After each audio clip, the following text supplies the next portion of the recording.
Hmm? Aha. I forgot. Discord had an update. Windows had an update. OBS had an update. So, you know, I had to go reroute every single channel because Windows. So, ta-da! Yay. I think everything else is routed correctly. We'll find out the hard way. Book 4, Gate of the Feral Gods. Do you folks like coffee? I saw that coming through the mic channel, which is not normally where it comes from, but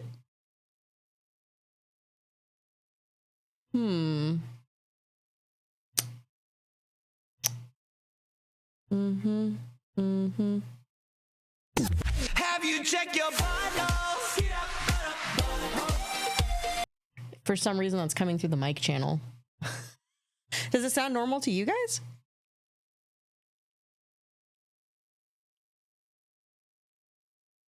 I think all of my normal, yeah. I think all of my channels got, all my channels got screwed up, so that's cool.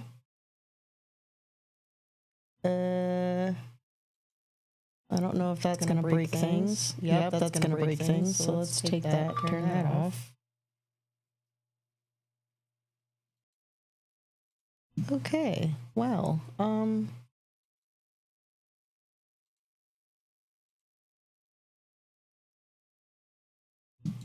this is for inputs. This is messed up.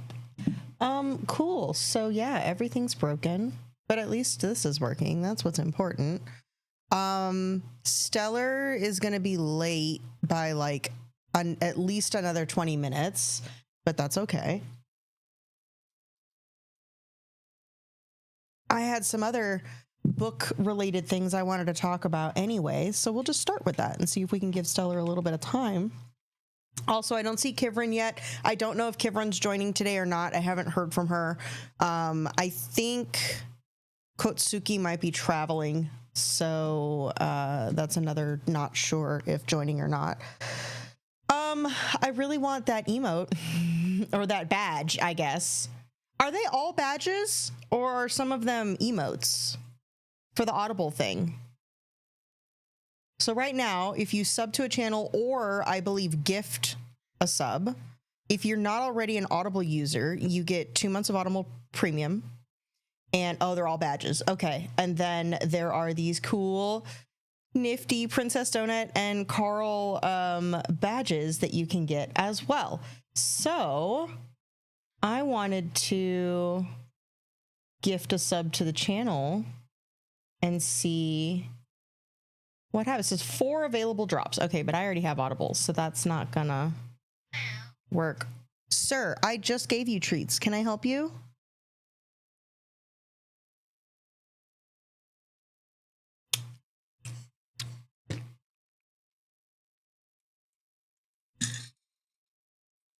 This guy. Yeah, exactly. Meow. Hi, King. There we go. All you can see is his tail because the book cover is covering him, and I think that's hilarious. Okay. Let me see if I can remember how to gift a sub. It's been a minute. That's cheering. I can't cheer in my own channel. That's cool. Where's the button in OBS? This is the problem, is I'm trying to do it through the OBS thing, and I don't know how to do that, actually. This is for drop. Oh, that's a nifty little new thing they have for drops. Let me come over here. That's chat settings. Where's the sub button? They moved it? I think they moved it.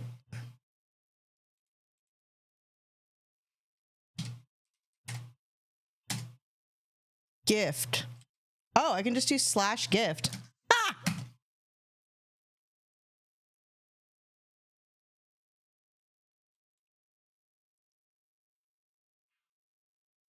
Wait for it. Hey! Pask! Yay! I'm not hearing any of the PC audio though, so that's annoying. I think that stuff's all broken right now because of my routing. Okay, but there went one. Oh, there it is. Audio test. Well, the bits worked. Grayson, sir, now is not the time for your meow meows. You've had treats twice. He's had attention all day. Don't let him trick you. Okay. It says I have to connect in order to get my badge. This is important, so we're gonna do this first. La la la. I don't see anything to actually connect though. It said I had to connect. How do I claim this? Gimme!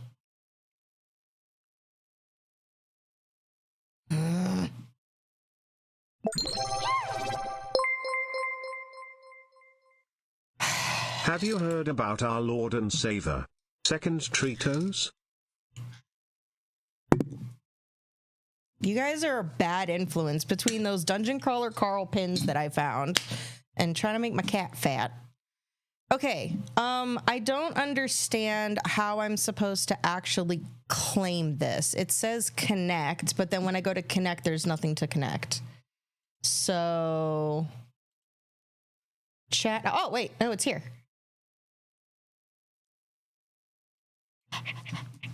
Test. I don't see it. Wait.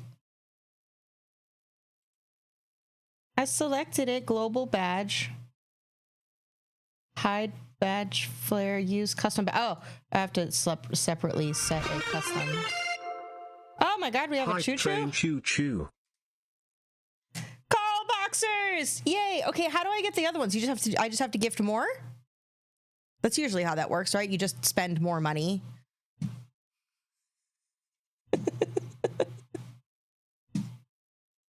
Can you guys tell I've been gone for a minute? Yeah, I only have the one so far with the Carl boxers, but how do I get the cat?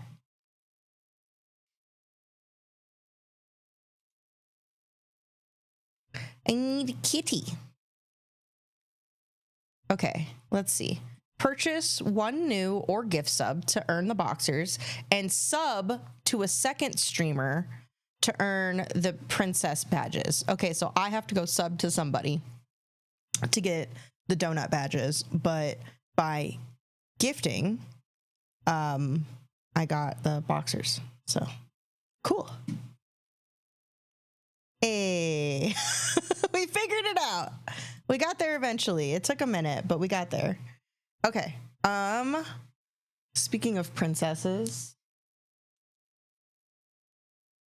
I know she's coming. I just saw the floof. How's everybody been? Hi. Did you also want snackies?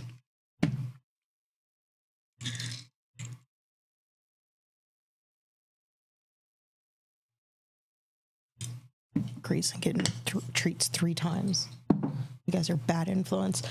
Before we jump into Gate of the Feral Gods, I did want to talk about this, because I am currently reading through this as well.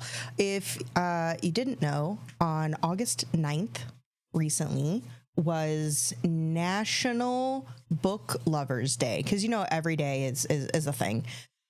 But I decided to go check out one of the local bookshops that is kind of near me. There's not really, I kind of live in no man's land now. I'm so far south, so there's really nothing near me, but I had heard Matt talk about this one-off book that he wrote in the middle of doing the Crawler series a few times during Comic-Con and in some recent interviews.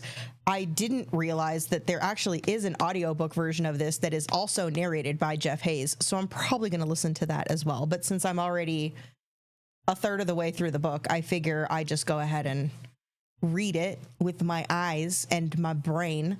This one is an interesting concept, though. So let me read you the little sleeve thingy. Oh, also, if any of you guys have been buying the physical copies of the Crawler books, I think those were the first books that he did this with, but you'll notice that when you take off the dust sleeve, there's always like some cool little hidden message on the book itself. We are the motherfucking Rhythm Mafia, which you have to read the book to understand that.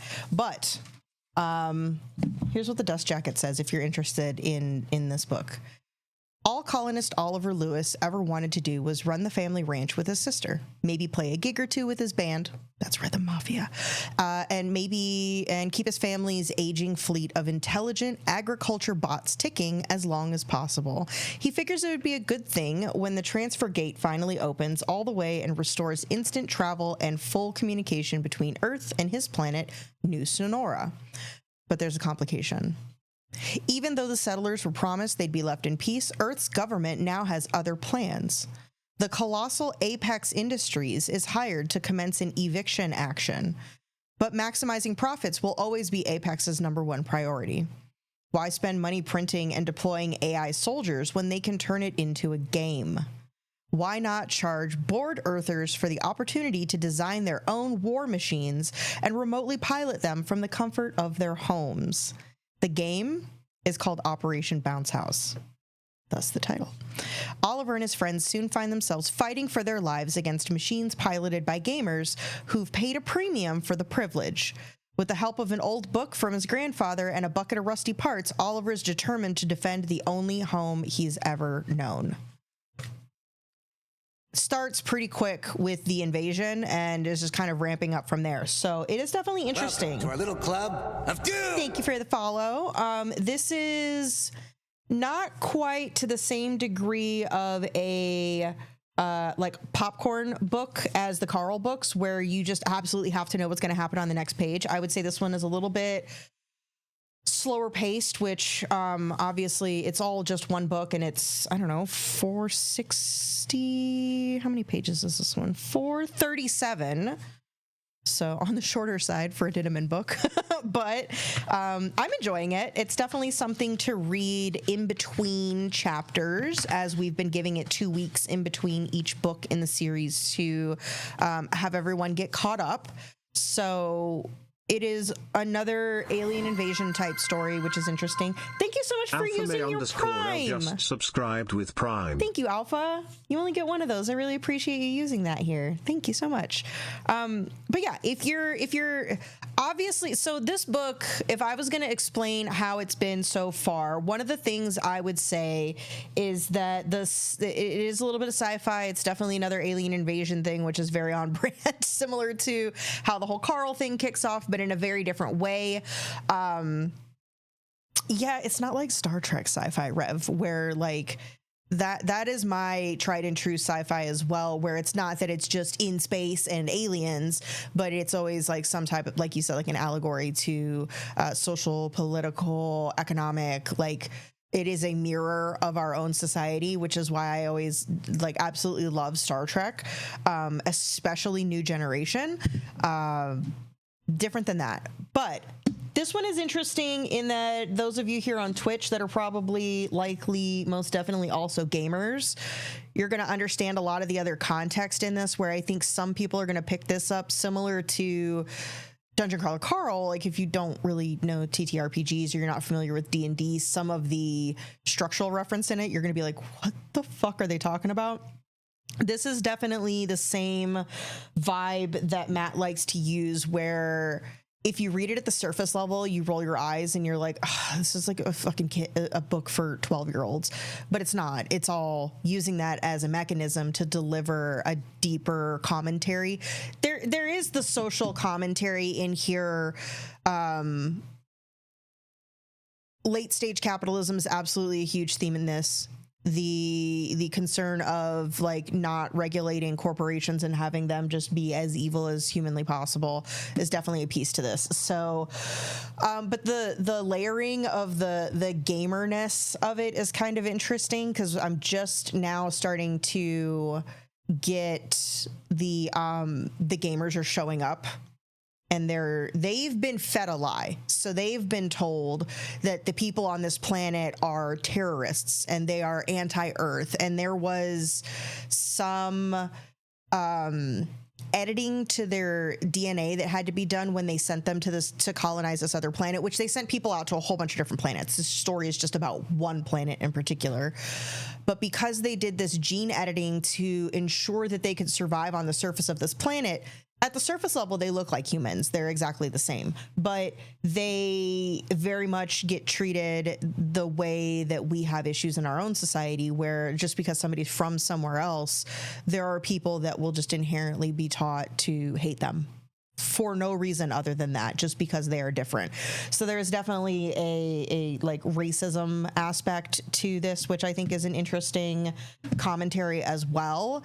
And it is even more commentary similar to the Carl series, where the media is going to twist the message to benefit, you know, whomever is lining their pockets. So there is a lot of interesting concepts in this. I will say that the story, I think, needs to pick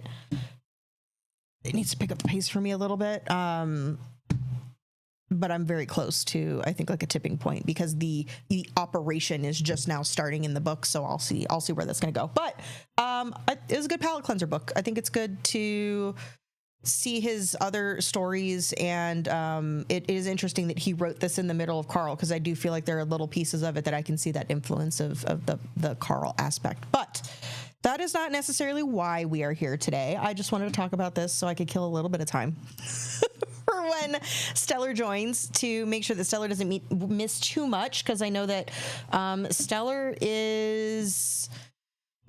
I think Stellar also stopped just before book 6, maybe. I did not go ahead. I finished at book 4.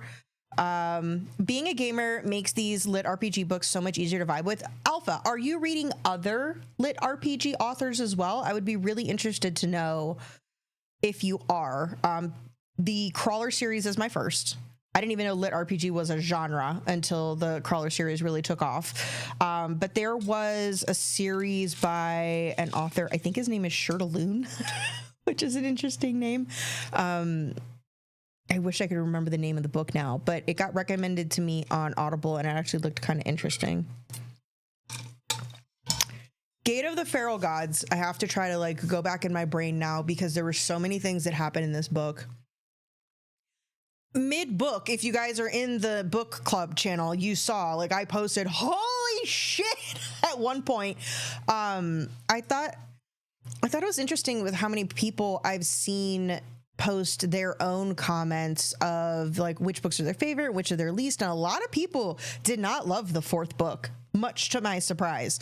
I loved it. I thought a lot of really big, important things really happened. Oh my God, pins, Tildos. Squirrel. Also in the book club channel, I did find a site that is selling blind box pins that are Dungen Crawler Carl themed. They're from Foam Brain Games. The link is in the channel. I am not responsible for your bank accounts. You've been reading 1% Lifesteal series. How are you enjoying it? And who is the author? I would love to know more. We are going to be starting up book 5, but at this pace, we are going to finish the Carl series in the next couple of months. And then we got to figure out what the next thing is we're going to do. It may not be lit RPG, but I'm definitely interested. I think I do want to expand on the book club topic too as well, and start opening it up for folks to like start talking about other separate books that they're reading on their own. I might also start recording like maybe I'll do like a full recap and review of this one once I'm done with it. So it's not necessarily tied to book club, but I do enjoy that. So, all right, we have an ad coming in about 3 minutes, so I won't get into the contents of book 4 until that ad is complete, just to be safe for anybody that's joining us live. I do post these on YouTube as well afterwards, so if you missed part of the stream or you want to go back and see any of our previous episodes, I was a little late in getting book 3, Anarchist Cookbook, uploaded, but I did that just before stream today, so that is on the YouTube channel. Link will be in the book club channel here shortly. It's still like processing because you have to like upload. It goes to standard definition and then high definition, whatever. It's a YouTube thing, so I'll get that figured out. And then after we wrap book club, I will restart stream and we're going to do some ESO tonight. We're just going to chill and play a little bit of ESO because I haven't got to do the new Shea Gorath storyline yet. So, all right, we got 2 minutes until ads start. I do really want those pins. I'm going to have to go sub to some channels so I can get my donut badge. You stumbled across this channel? Yay! Well, welcome. Hey there, kids! Mad about Lord. mozzarella? A fanatic? This makes no sense for book club, then look Rev. no further than Uncle Shio's House of Cheeses. We got all kinds here, from your Skyrim Idars and Quama Wait for it. Scuttles to your Cyrodiil Cheddars and your Senchal Senchal Fettas. Fettas. We've even I got did mention exotic Sheo, though, so it's my own shrieking fault. cheeses. Try our cheese sorbet or slip into our delightful cheese-filled slippers. Ear cheese, beer cheese, blood and guts and tears cheese. We have it all at Uncle Shio's House of Cheeses. We didn't even start talking about the book until after 30 minutes into stream. Nobody's going to watch this on YouTube because I'm too lazy to edit my videos. That's okay. Oh, let's see. Okay, ad is starting soon. Here, I could just kick off the ad now, can't I? Duh, I have a button for that. All right, there goes the ad. Let's get that started so that it can be done as quickly as possible because ads are annoying and we can't opt out. So I'm still very much considering buying a rebound of the hard copies for this entire series. I did find the local bookstore. You're off for the evening, so you had to get it in? Okay. The local bookstore by me that I got this Operation Bounce House at had the entire series in stock, as well as the first couple of books in paperback, because I don't think the whole series is out in paperback yet. But they were a little beat up on their shelf. They were new copies. They weren't used copies, but I think they got damaged in shipping a little bit. Even this one is like the... bottom edge here is very crunchy and it's actually ripped a little bit. So at first I thought maybe this was a used copy, but no, they just all kind of got, I think maybe they hit it with like a hand truck because they're all on the bottom shelf and they all kind of got damaged. So I was going to buy the regular books because those look sick too. I love the design on them. Cool UV trick also, now that we're far enough in the series for you guys to know, because the Anarchist Cookbook is meant to be like a secret book that can't be revealed, otherwise it'll disappear. All of the books are UV light reactive except for that book. So when you stack them all together and you turn on a black light, the third book is just black, which I thought was a really nice little artistic touch to it that I thought was pretty cool. So, but yeah, I keep seeing folks doing this rebinding thing is really popular now, especially with books that are in like long series. They can get kind of pricey. And it seems like the quality can vary a little bit in if somebody really knows what they're doing or not. You guys might remember from the last book club, Kivrin was talking about how that's what Kivrin does professionally for their job, is they work for a company that gets like actual licensed agreements to do like really nice rebinds of books. But there are a couple Etsy folks that have been doing these. I think I might wait until the whole series is out to buy it because I want to make sure I can source all of the books and get them all and do it all in one shot. But they're so pretty. They're really cool looking. So I might do that. But all right, we've got 20 seconds till this ad is over, and then we are going to jump into it and start talking about book 4. I think I'm going to pull up the wiki just to guide myself a little bit since I don't have Stellar here yet, and Stellar takes good notes. All right, here's book 3 with the chapter summaries. So we're going to go to book 4.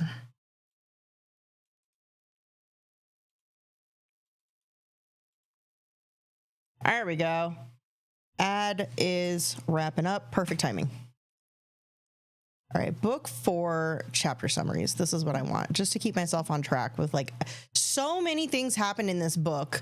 So many things happen in every book, but some really pivotal, like, what the fuck moments in book 4. floor. And I gotta say, even for the folks that I saw that said they didn't necessarily love the pacing or the flow of book 4, the epilogue specifically, you drop your book. You're like, wait, what?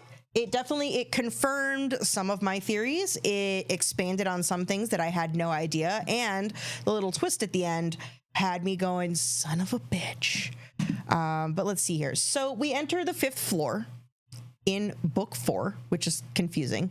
And we end up they have like different choices at the beginning. So they can either go to land, water, or air, I believe. And they choose air, but they end up in a little bubble. It makes me think of King Kai's Little Planet. If you're a Dragon Ball nerd, how he's got a tiny little planet when for some reason he has a car, even though he can just drive it around it in 30 seconds. But they have like these little tiny bubbles. And so everybody that is still alive is split up into all of these different orbs all over the place. And some folks are all in the same bubble, but depending on if they chose water, land, or air, they have different challenges that have to be completed, and then they can't leave that bubble and join another bubble or a different segment in that space, like water can't join the land people and land people can't join the air people, for example, until they complete their objective, which makes that a massive challenge depending on what your quests are within your dome and who do you get paired up with, because pretty much immediately Carl realizes that he is paired with a bunch of idiots, and so he's really concerned about like, how are we even going to complete this, because I don't have a way to talk to or know what the people in the other parts of the bubble are doing. So they're like, shit, we thought we were going to have a lot of time on this floor. We have to actually like hustle because we have to now complete multiple objectives because we're probably going to have to carry everybody to the end.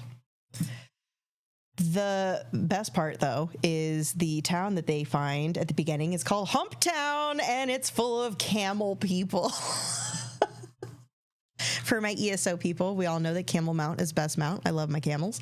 So I was very pleased to find out that they had a Bactrian village that is just full of camel people. But immediately, Ellie's team is in a water quadrant in a different bubble.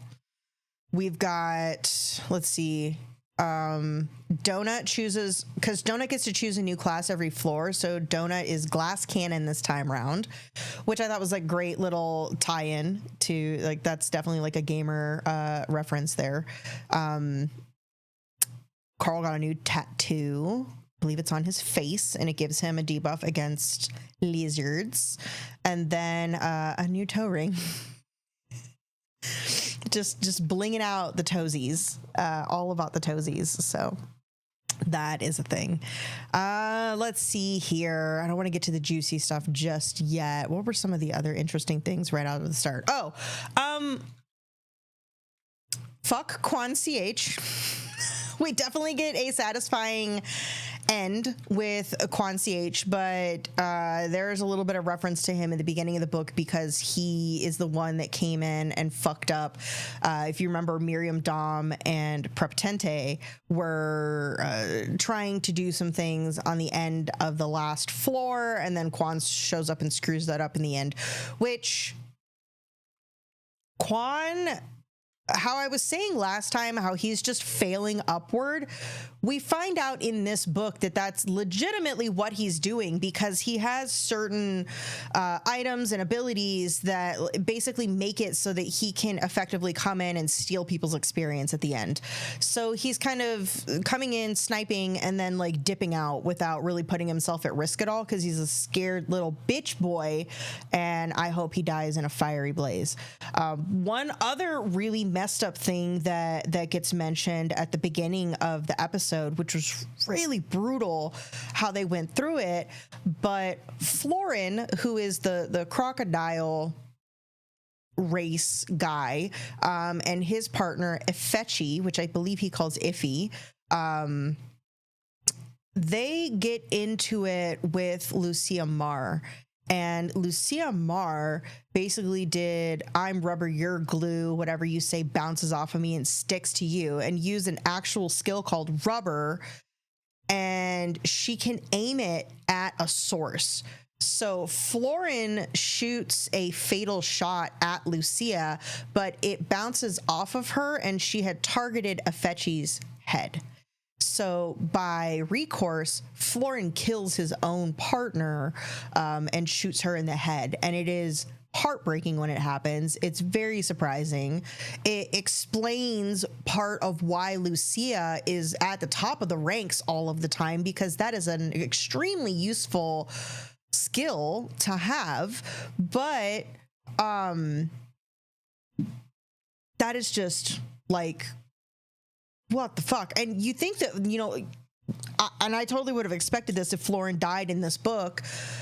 He doesn't. He comes back at the end, and he pulled through and got his shit together because he realizes he still has some value to add. But he definitely like just ate shit the whole first half of this floor because he was so destitute over killing his partner. And it broke him. It absolutely destroyed him. And he just kind of went and found a place to sit and mope and was just like in grief and couldn't really move forward from that. So that was really heartbreaking to happen early on.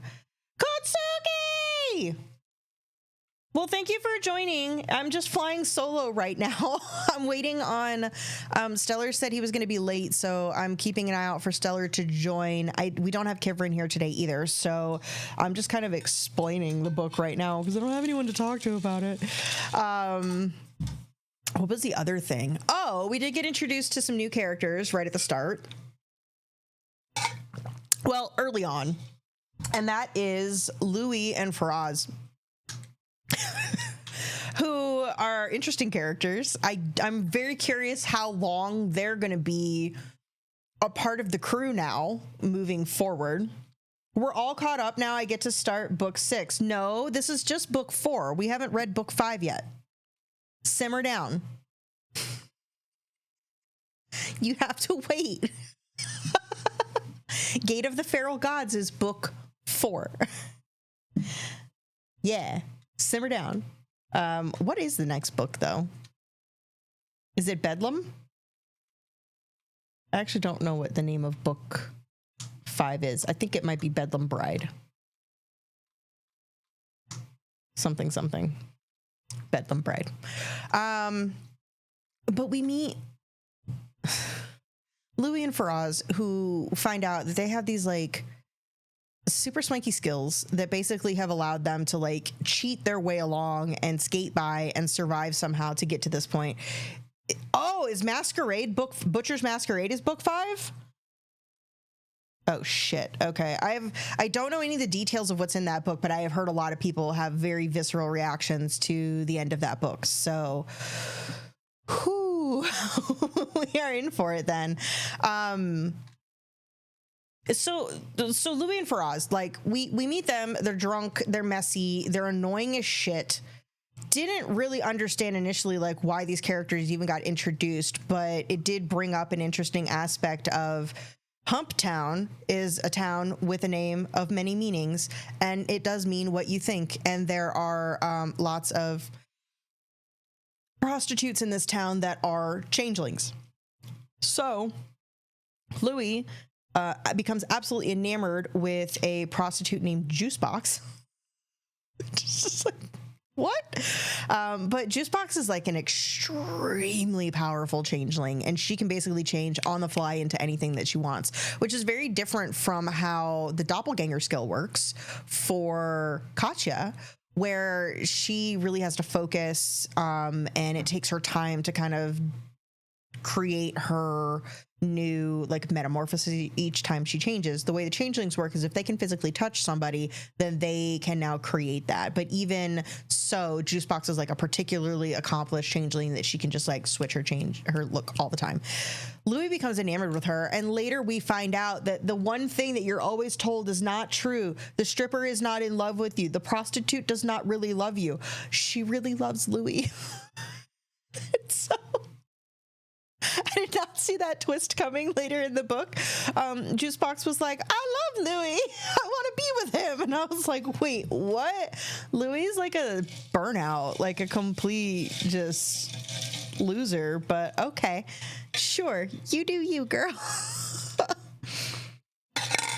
So that was an interesting, there were some good like comedic moments with those two. And then it is interesting once the shit really starts hitting the fan and they really need these two to help out because they have skills that are super beneficial to the rest of the group and they're in that same bubble. So even though they're fuck ups and they're annoying and they're not really like, they're not leveled enough, they're not skilled enough, they're not really focused enough, Carl still is like, I'm not going to leave them behind. So we need to whip these guys into shape. And the solution to that, Mordecai basically makes a drink that kicks them into like immediate alcohol withdrawals, makes them violently ill, and makes them absolutely despise the thought of having alcohol again in the future. It's a great solution to an addiction problem. But because they've got this newfound sobriety, those two start to get their shit together. They actually start leveling up quite a bit. They're pretty helpful to the group. They kind of divide and conquer.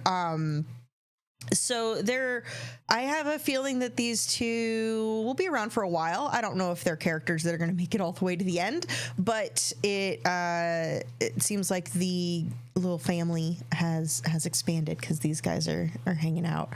What was the next thing that happened? So like the theme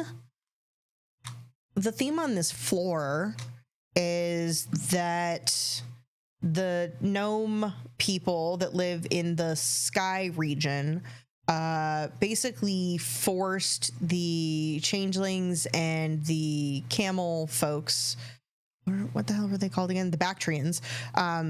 They basically use them as like slave labor to like build their towns and their castles and stuff like that. And so they do not get along. They're in forever war. Basically, the gnomes have technology to basically just completely annihilate all of the Bactrian folks. However, they got their hands on somebody that was very important to the gnome people, and they're using him as collateral to basically protect their town and their people because they know that the gnomes will not bomb them if they have this person in their possession, which his name is Win. And Win is a fleshmancer or something like that, something flesh related. But that ties into like a whole secondary story because there is then this, it ties into the story of the subterranean part. So the people that are in the water that are trying to do their thing. Their story is that there's like this castle and there is this, it's Henrik. Henrik is the guy that has been torturing. Henrik is actually Juicebox's brother. It gets complicated. But Henrik was torturing Win because he wants the flesh of somebody called Quetzalcoatlus. She is tied to the subterranean storyline. So she's like this ephemeral ghost being that's in that region, but they want to be able to touch her so that they can then become her because the whole way that the changelings work and stuff. So it becomes a consort between they need to figure out how to fly into the air to take over what's going on up in the sky region so that they can complete their objective. And then the people that are in the subterranean area need to figure out this connection to Win and Quetzalcoatlus so that they can finish their piece. So these two things are kind of happening at the same time. The guy Win, who is the center to this whole thing, Carl basically gets a taste of his own medicine and this other group comes in and they kill him. And he fails his quest. And he's like, motherfucker! But the best thing is the way he reacts to it when he meets the guys that are, their objective is something separate. And so they end up killing Win in the process. He's like, maybe at the Desperado Club, I'm going to beat your fucking ass. He's so mad. He's so pissed. And he's basically like, meet me on the playground after school because I'm going to beat the shit out of you. But you know what? He did the same thing to, Batista, before they became friends. He fucking caused him to fail his quest as well on the last floor. So it was pretty funny, but it did create an opportunity for them to go in the Desperado Club. And then now he can add them to his chat and he can start talking to the folks that are working in the subterranean segment quadrant as well as them trying to do their bit. So it expands where everything's going. Now, in the middle of this, oh, shit really goes sideways. I'm trying to remember the order of events here. Carl gets he gets benefactor boxes. He got a potato. He got a yam that he didn't know what the fuck to do with it, which was just so random. And then he got like a permanent upgrade that lets him understand like distance to the ground and wind speed and velocity and like a bunch of stuff that if you're flying in a plane, those are really helpful things to be able to do. So the fucking yam, dude. I was like, what is with the potato? But all right, why not? So he gets this potato and he basically gives it to Mordecai and he's like, you figure out what to do with this. I don't, what? Because they can't, the benefactors can gift stuff, but they can't explain it. So he doesn't understand. He doesn't get it. He's like, why do I have a potato? All right, must be super important, very expensive, fancy potato. The potato will return later. But so as they're going through their quests and everything, after Wynn dies, Carl's group decides that they're going to go fight this boss called Ruckus, and Ruckus is like this giant bird creature that has like a giant buzzsaw attached to it. Very underwhelming fight. They basically kill it instantly. It's not really a challenge, and I don't think it really matters because it was just there as a setup for them to learn about the existence of the namesake of the book, the Gate of the Feral Gods. So they find some information that says that there's like a treasure hunter guy, and he is looking for this Gate of the Feral Gods, which basically allows them to connect to, I believe, the 9th floor, which is where all of the gods are. Anything labeled feral do not fuck around with it. Per Mordecai. Don't touch it. Nope. If it's feral, don't fuck with it. I think it's self-explanatory. So there are gods that are feral. Maybe they've been shamed somehow, they've been dismissed and exiled, whatever the reason is, but there are these feral gods. And so there's this gate. And the connection between the air, the land, and the sea is that there are all of these components. There are these 2 watches and a box that they need to be put together in some type of configuration, and that's how you create the gate. But depending on how you do it, it creates all these different scenarios that they have to go through. And so through their quests, they figure out that like, oh, well, each segment has a piece of it and we have to try to get it all together so that we can then open the gate. But do we want to open the gate? Why would we open the gate? That sounds like a terrible idea because feral gods. One, it connects to where Juicebox and all of the other changelings, which there are tons of children in this village, it connects to where they're from. So that's kind of like the storyline aspect of the quest is like, will you open the gate so that they can return to where they came from? Also, this opens up a whole other world of possibilities. The first thought they have is, oh, well, can we just jump to the 9th floor? Can we use this as a cheat to get to the 9th floor? No, you cannot. Mordecai was very, very clear that like that's not how this works. It will allow the gods to traverse from one location to another. You don't know which gods you're going to get. You don't know how big they're going to be. Some of them are literally bigger than the bubble planets. So if they were like to port in, shit's going to go down. But needless to say, Mordecai's like, bad things will happen. Don't fuck with that. Just like he told Carl not to fuck with that ring that Frank gave him. So in the middle of all of this, they find out that the water quadrant is now done and completed. And when they find out who did it, dun, dun, dun, it's Chris. Chris has finally reappeared. Chris was in their bubble with them the whole time. And everyone's just like, wait a sec, what do you mean? What do you mean Chris has been here the whole time? Why didn't he reach out? Why didn't he chat to us? What's going on? So this caused everybody to kind of spiral and get into like a bit of a frenzy.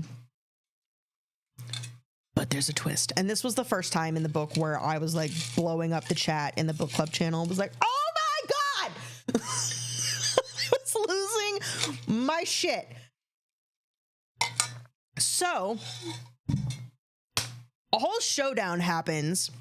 Chris shows up. Chris is talking to Carl, and Carl immediately his spidey sense is going off, and he's like, something's not right here. Like, I know that Chris's personality was going to be changed by becoming one of these igneous folks, especially like this volcanic one.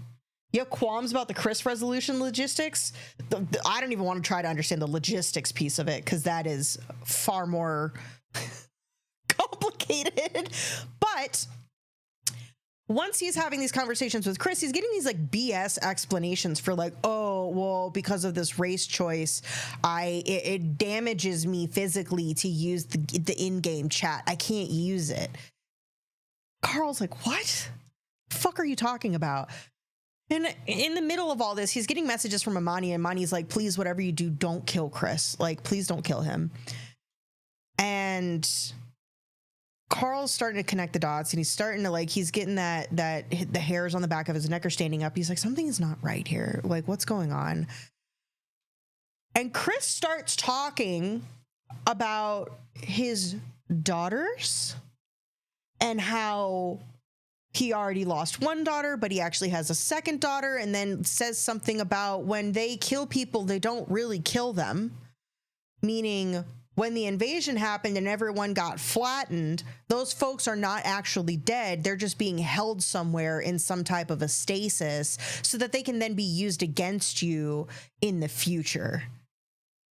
And so that sets Carl's head off, and he's like, wait, what do you mean? Like, people aren't actually dead? Like, what are all those possibilities? But also he's like, why is Chris saying this? Hold on a second. And then it clicks. And he has that moment where he's like, I think Chris is about to attack me, because he has figured out that Chris is not actually Chris. Chris is fucking Maggie Mai. She found Chris and basically trapped him in his own mind and took over his body back when she chose what her race class combination was going to be. Because if you remember, Frank, when he was all depressed at the bar and he's like had this huge falling out with his wife over her murdering their daughter, he's like, I don't even know what she is. I don't know what she looks like. I don't know what she chose. There hasn't been any contact. I don't know what's going to happen. And they did such a good job of like not leading up to it and not mentioning it until like, bam. And I was like, what? I fucking lost it. I was screaming at my audiobook. I was like, what do you mean? I have so many questions.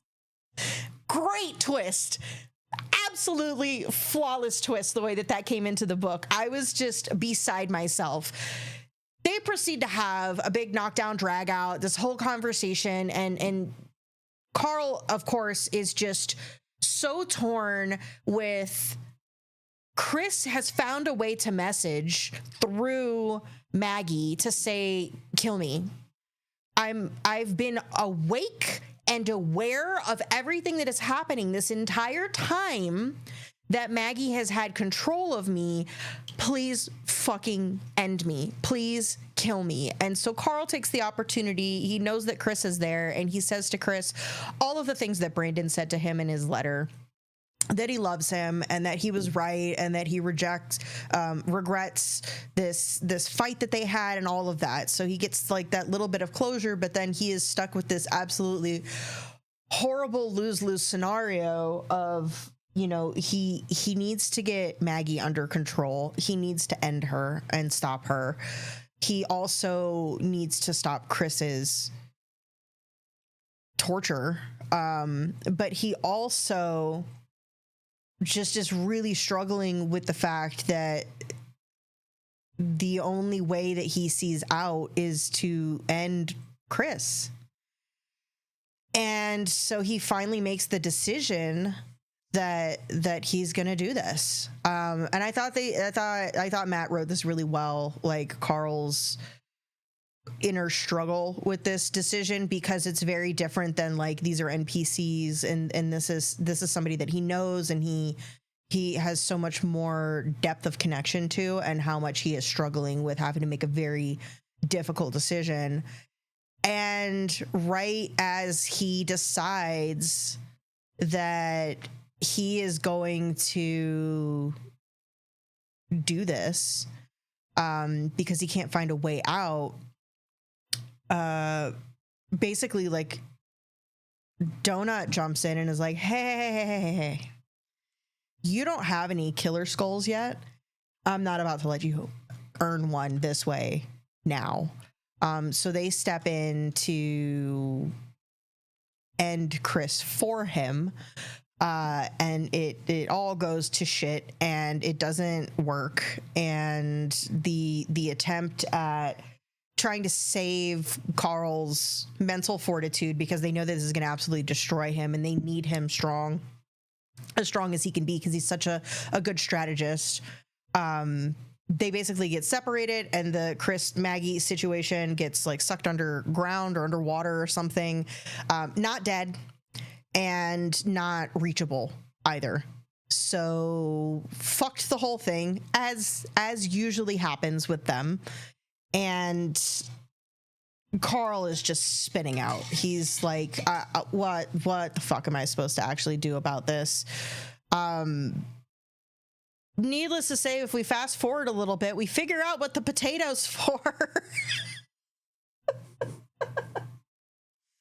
So the potato, come to find out, was actually an alchemy ingredient that was meant to be used for a specific... Hi, buddy. You just want to stare at me? Okay. Was meant to be used for a specific potion that is going to allow them to save Chris. Because Maggie is basically like what the Valte are, and is like this little worm that's like in his brain. But he's made of stone and volcanic rock, and you can't... How are you supposed to get into that without destroying his brain? So this potion that they make is going to allow them to like phase through rock so that they can basically grab the worm and like remove the worm and save Chris.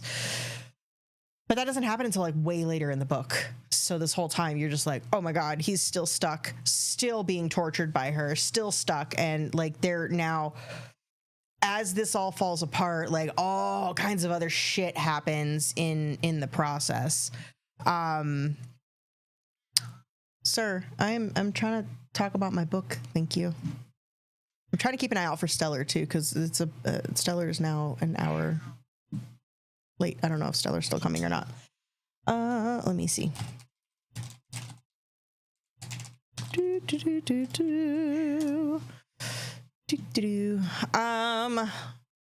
Let's see. What was the next thing that happened?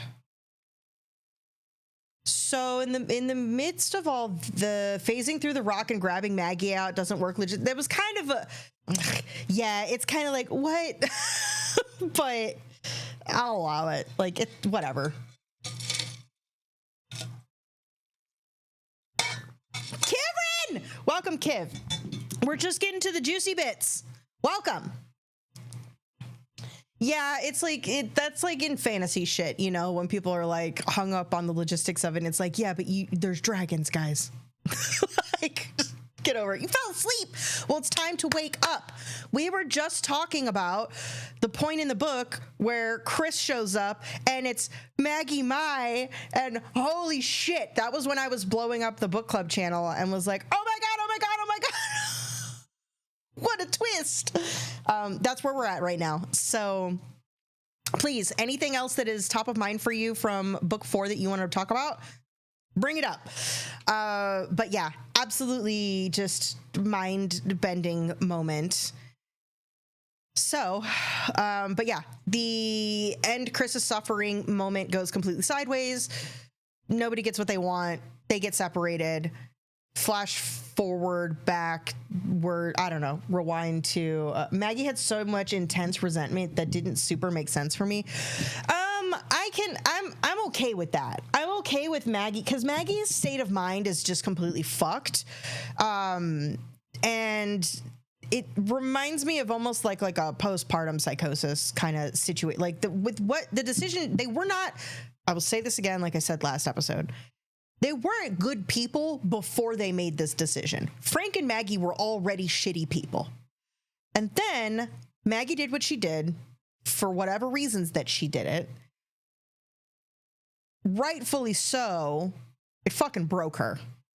And she has to place her grief somewhere. And I have seen similar scenarios in the real world where people that are absolutely broken by traumatic events and grief need an outlet to point it at, and that's become Carl. So that for me is much more believable. The weirdness situation of like grabbing the worm or crushing the worm, or like I don't really know, that the way they go to save Chris is kind of what.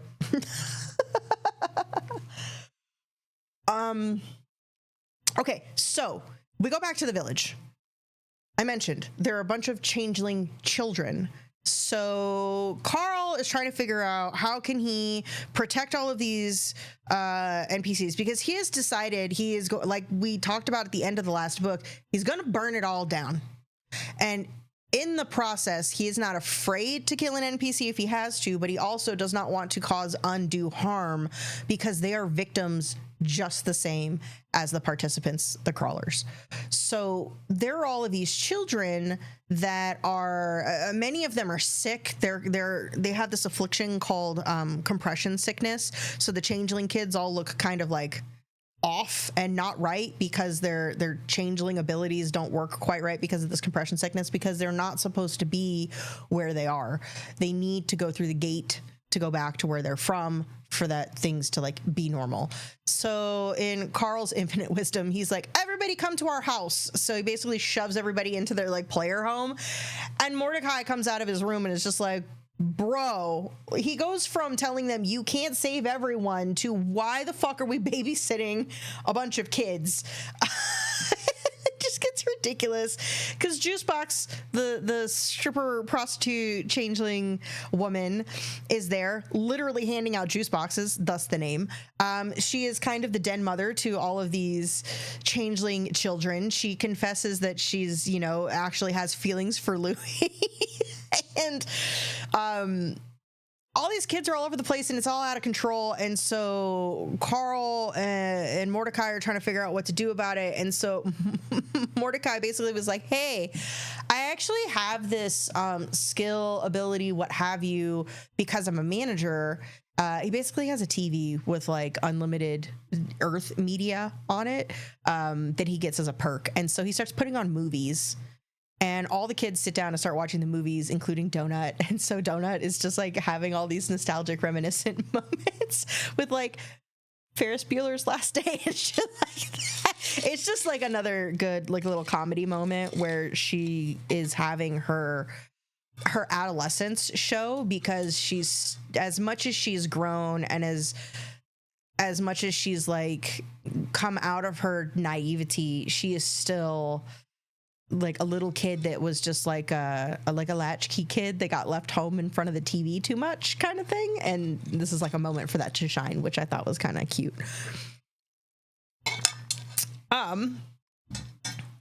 Let's see. What else?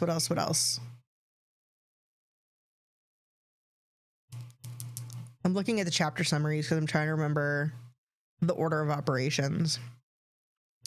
I believe... Oh, yes. Stellar. Okay, are you in chat? Get in chat. Yeah, we're not far. I spent some time at the beginning talking about this other Denneman book that I'm reading right now. So we are past the Chris Maggie Mai moment, but I'm about to get into the next big moment in this book. So I will wait for you to join the voice chat and then we can talk about it. Yes. And yeah, feel free to snack. Like, don't worry about that. Okay. Oh, the next moment was so fucking satisfying. I was so happy about this. Also, I want a pet goose named Denise for reasons.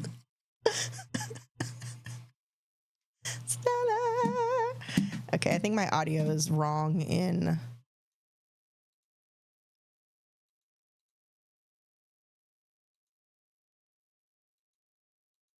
Can't unmute myself. Okay, hold on. I gotta go in and change all my audio channels got messed up, so I don't think you can hear me yet. 1 second.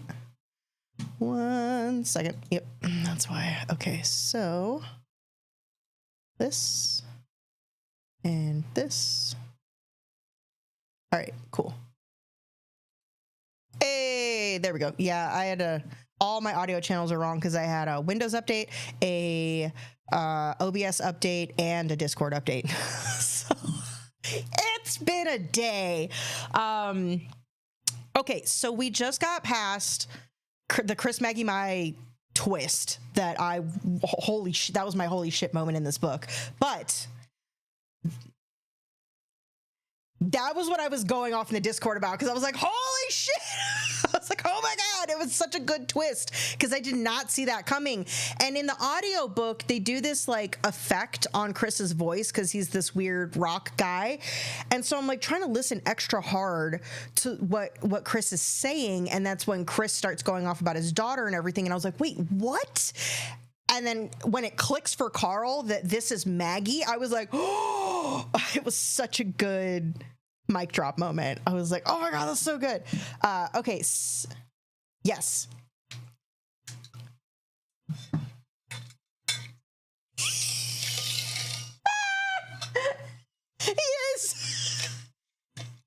No, not yet. See, this is why I need you here, because I didn't bring my notes. So.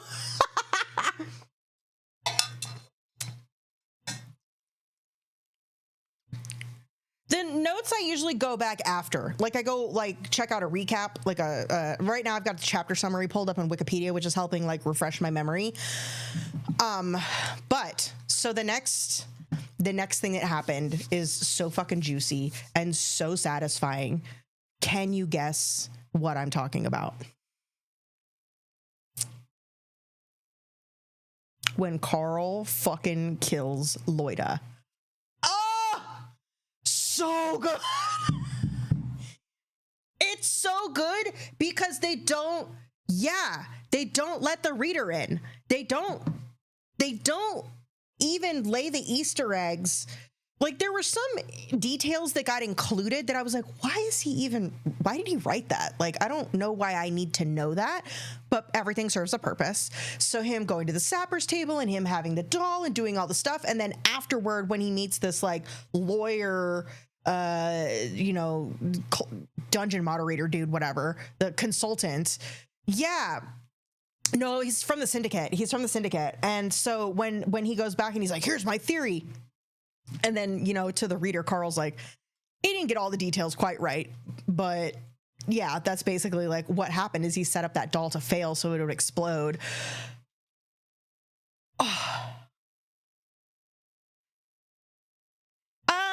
She'll be fine. I think she's going to be fine. She already started to show like cracks in trying to be like being a little bit more communicative with Donut, and like I think it's going to take some time, but I think Zev's going to come back around. I think Zev's going to be okay. Oh wait, you guys can't hear Stellar? Oh, okay, hold on. I think it's because my channels are wrong. 1 second. Okay. Oh wait, no, that's me twice. Stellar, say something. Nah, that's not it. Okay, one second. Yeah, all my mappings got messed up. So let's see. I don't know what it's supposed to be. Okay, try to say something now. Yes.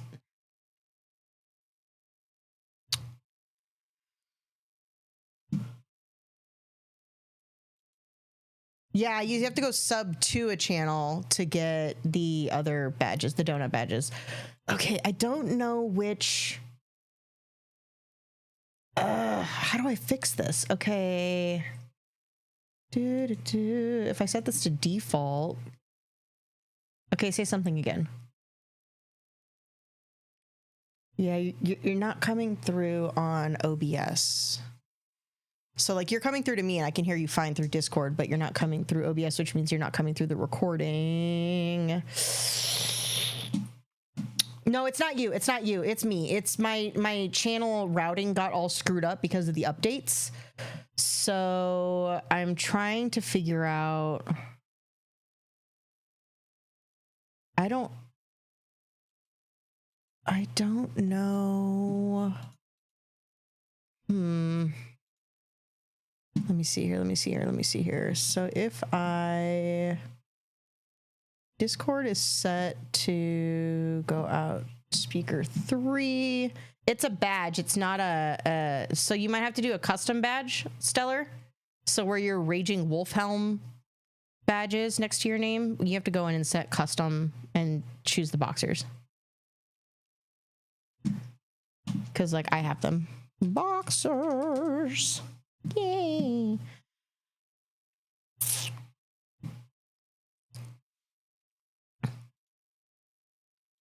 Yeah.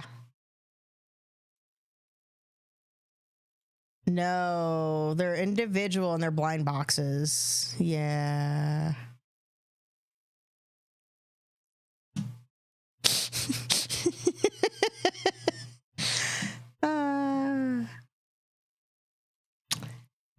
This is annoying because I can't figure out how to get the right output here. Okay, keep talking. I'm gonna see if we can get this to work right. That's not doing it.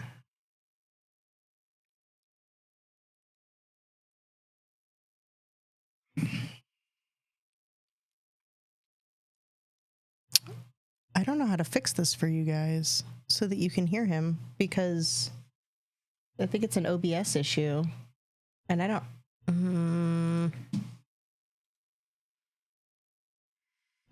I mean, you can. It's going to be weird for the recording for sure, but let's see. Oh, wait. Let me see here. Okay.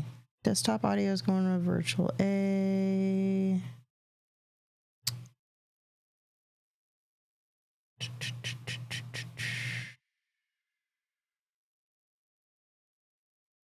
I think this is one of those, like, I'm going to have to reboot the whole PC, and I'm not really sure how to fix this. Device not connected. But it is.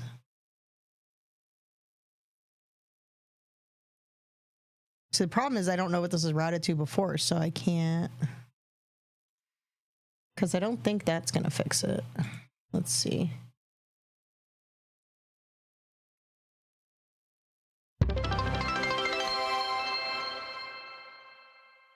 Kivrin99 just subscribed for 43 months. Thank you for the resub, 43. Kiv. Okay, I'm going to try something. And move the output here.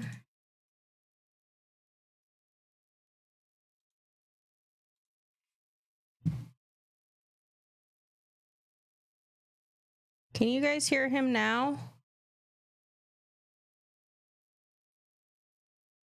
No, you're still not coming up.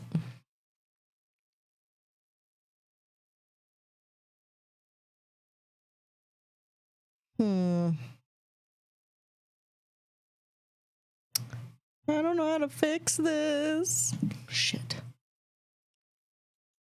I have so many channels to choose from and none of them are working. But like my mic channel works and it's working on the Rodecaster. Like I can see it on the Rodecaster coming through as it should. There's something with the mapping specific to OBS that is broken right now. And I'm not really sure how to fix that. So.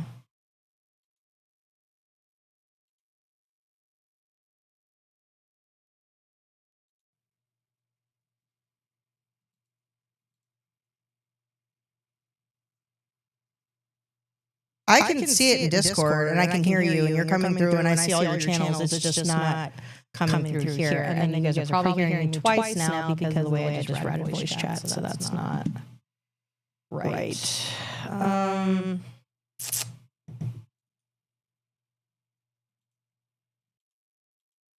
Switch that back. Oh, this is gonna be a problem.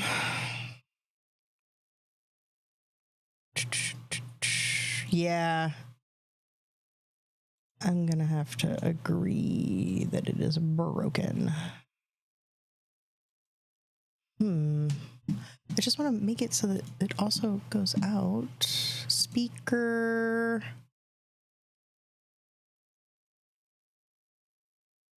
What if I send it here? All right, try to say something again. Test. Can you guys hear me? Hello?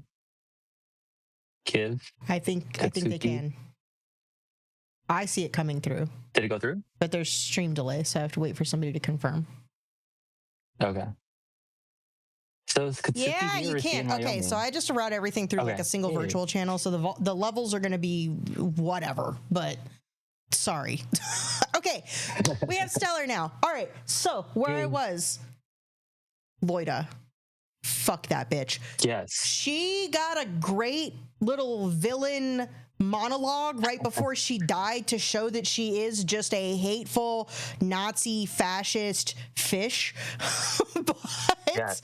All of the above. oh my god, it is just it's just delicious. It's so good the way that she dies, all the shit that she talks to Carl before she dies, and then Carl basically doing the mental math of like, we are more valuable to them alive than you are. Oh. So you know, fuck you.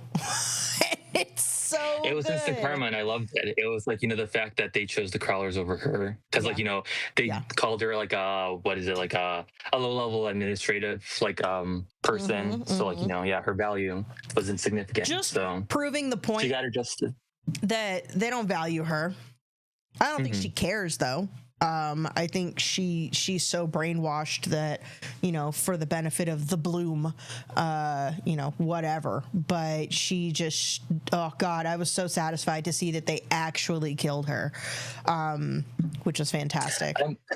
I'm glad that we hardly had any time with her. She, was mentioned a little bit in the last book, because wasn't she Hekla's PR person Yeah, first? she was Hekla's person, and then, she sent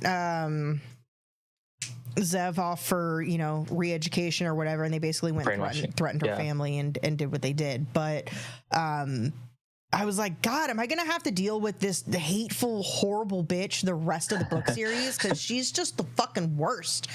And Matt is, rightfully so, was like, nah, fuck that bitch. And killed her. And I was like, God. yeah, it was so good. It was so satisfying. I was so happy. And then them just going through the whole satisfaction that the AI gets for winning the lawsuit. Like Mordecai making the little side comment about like, as long as the lawyers don't get involved. And now it's like lawsuit after lawsuit. And him winning the lawsuit and getting a picture of each of the of their moms. He's like, another thing too, what's crazy is I guess this crawl is like, I don't know what's going on, but 15 admins have died, which is crazy. Which I guess is normal, but I don't know what's going on with this crawl, but 15 admins. No, the guy was saying that was a high number because he was like, normally it's like 2 or 3.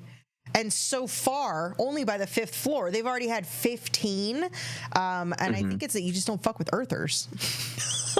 Yeah, exactly. we're not putting up with it. But yeah, the whole twist of him getting the pictures of each of their moms I thought was hilarious, but it also gives him the ability to figure out who the people were. So obviously all the orc douchebags were involved, but then finding these other people that were also part of this greater lawsuit, because they know if he gets his hand on the gate, what's going to happen, what he could do with it. So all of him figuring out that he could utilize the gate for certain purposes, and then how that's going to fuck up the entire market so that these guys can't get all of the gear that they need to prep. The fact that he had all this foresight of possibility once he understood how it worked was just fucking chef's kiss. It was so good. I'm just again, he's such a good strategist. Like, I think a lot of people, if they don't get past the first 1 or 2 books, they're like, oh, he's just like a dumb gym bro. And I'm like, he's not, though. He's an engineer, and he has an engineer's mind about things. Yes, he makes very 27-year-old knee-jerk reactions to things in the moment, and he's like, this is either going to work or it's going to be a disaster, and it's usually a disaster. But how he gets to where he gets requires a lot of foresight and a lot of multitasking, of thinking of like different possibilities. And also he reads people so well. He has such a good, which that comes from his trauma as a child, but that is one of those things that you develop when you deal with people taking advantage Speaking of you, of his or childhood abuse, trauma, I think the fish moment when he like remembers the fish, but like his dad smashed his aquarium. It was sad. I don't remember that. I don't remember what triggered it, but is that in this book?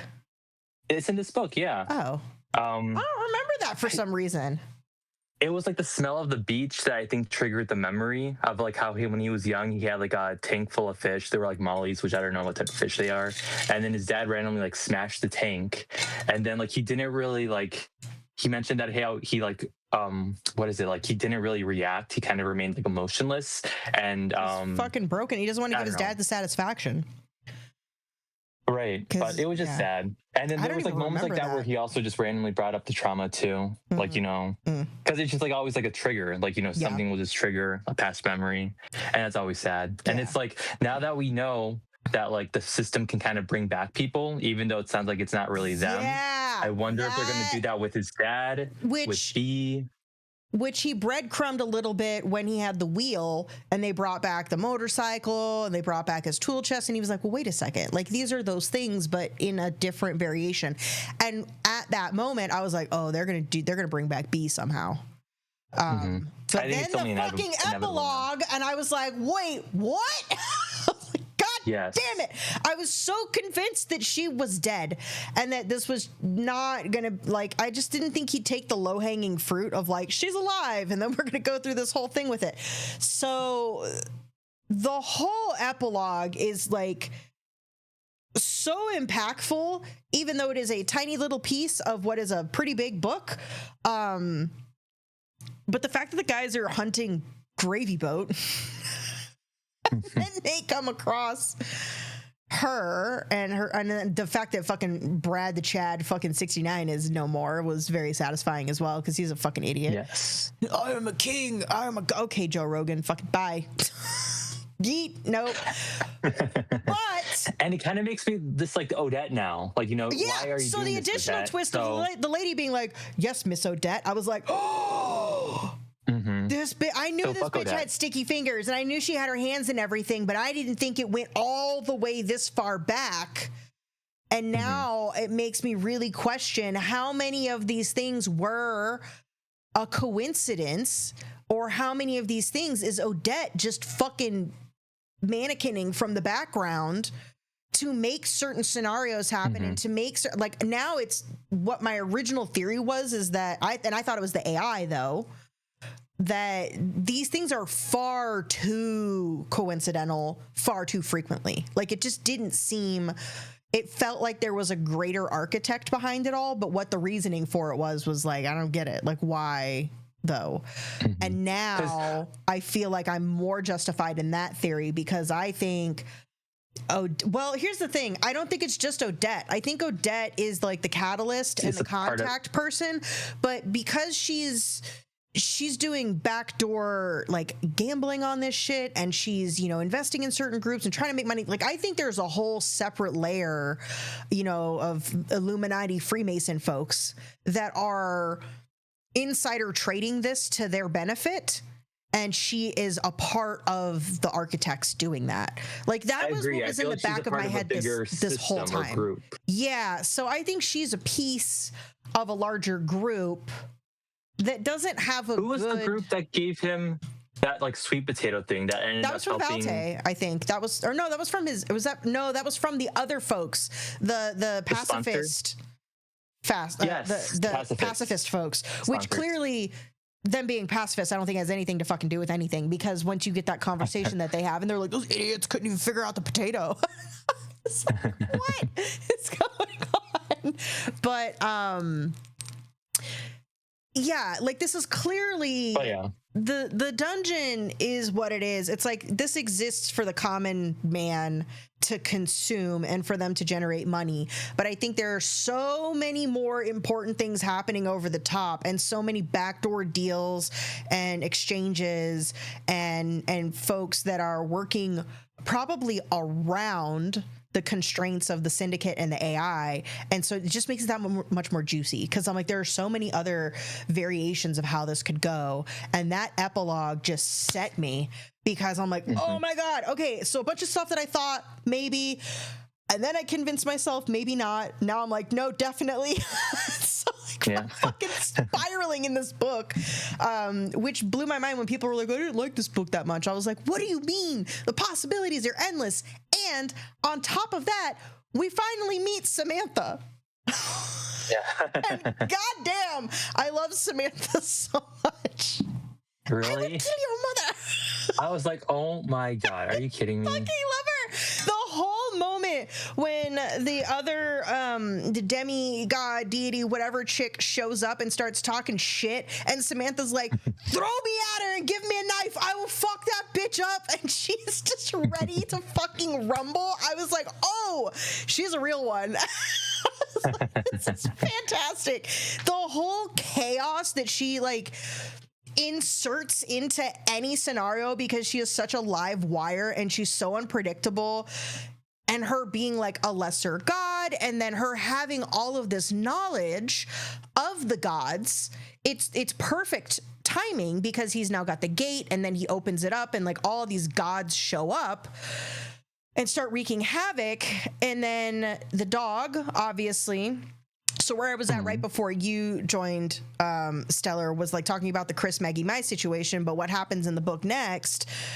Well, actually, there's two things. So the first is before they meet Samantha and the whole gods piece happens, they get a plane, they have to go into the sky, and they have to go get this other piece of the watch that they need. And in the process, they meet the commander who runs the gnome folks.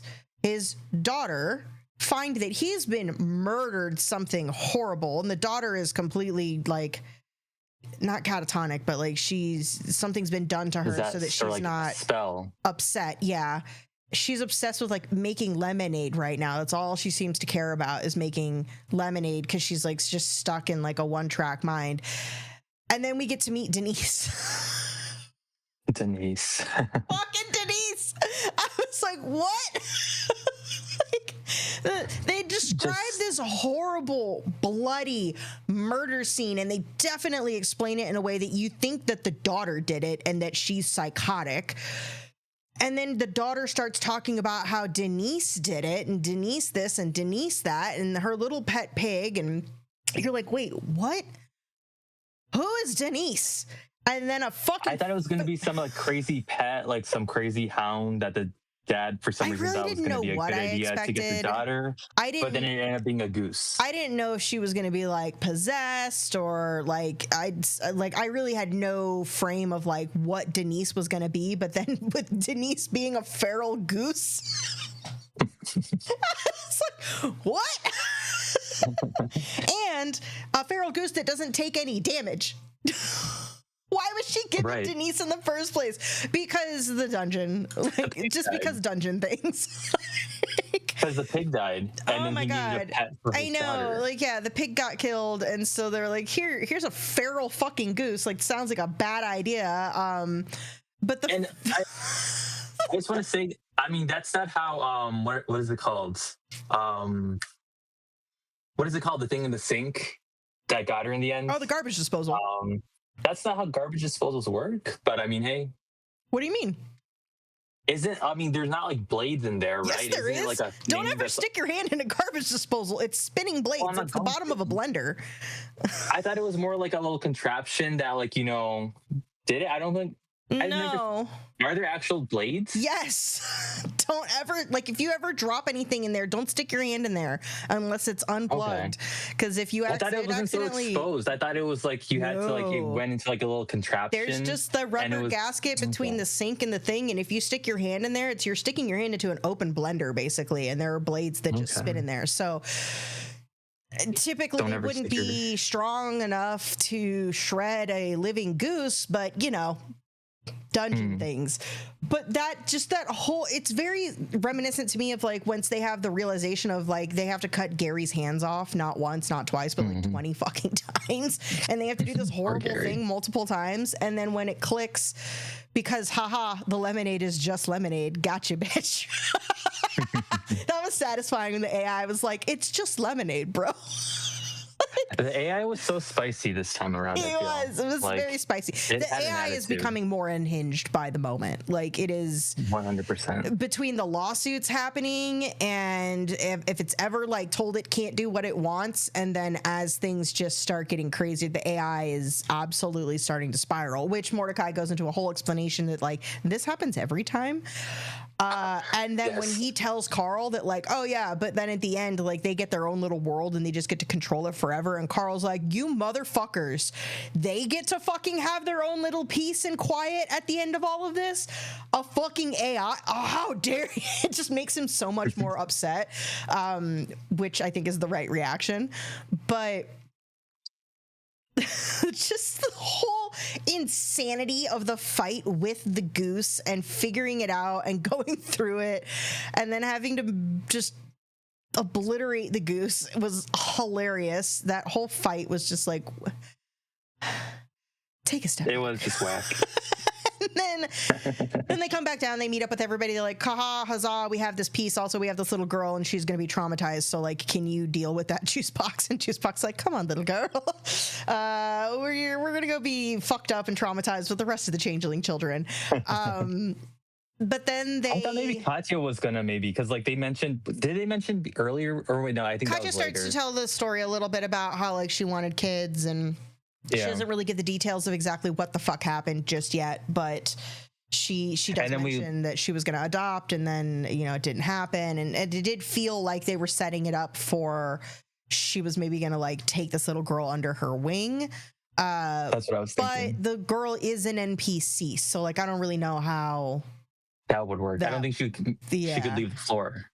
So yeah, I don't know. I really liked Katya's development in this book, by the way. Like there were moments that she does like things that are as clever as Carl. Like, you know, when she used her weight to prevent them from tipping over. You know, I feel like she really is like maturing in her, you know. Katya and is becoming more confident in herself. Yeah, Katya. And then we do find out at the end that she does want to go back to find the daughters. That I was kind of like, wait, what? I don't. Yeah, it's like. Katya stay. I love Katya now. Yeah, Katya's whole like, I'm gonna go, you know, fix the situation with the sisters. I was kind of like, what? No. I feel like it's a lost cause. Just forget about them. No offense. I don't. That whole situation, I was kind of like, no. Like that's her swinging the pendulum a little too far, in my opinion, of being like a lost little lamb to I'm now the confident leader. I'm like, okay, yeah, you were alone for like 5 days and you stayed alive, but that like, I don't know, those two things didn't equate for me, and I was kind of like, it's too soon. I don't know about that. Come on. So that whole situation was kind of weird, but you know, so they killed Denise.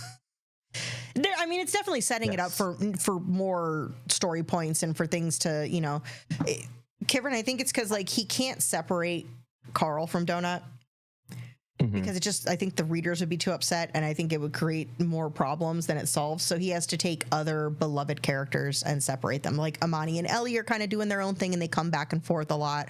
Now we have Louis and Faraz, and I don't know what's going to go on there. I kind of had a feeling that she was going to stick around, because I mean, I feel like if she were a true main character, she would like be on the cover and stuff. And like, you know, we only see Donut and I feel like Carl, you only ever see Donut and Carl, though. No matter, like, you don't see Amani, you don't see Ellie, you don't see any of those other, not that I'm aware of, at least. they're like side characters. Yeah. So, you know, I don't know. I feel this is just the forever PTSD of like Game of Thrones, but I feel like Katya, She could die. Batista, Ellie, Amani, like all of them at some point is going to be like, this message is from a deceased crawler, and I'm just going to throw my phone across the room because I'm listening to the audiobook and I don't have a physical book to throw. And I'm just going to be like, fuck, no. Yeah.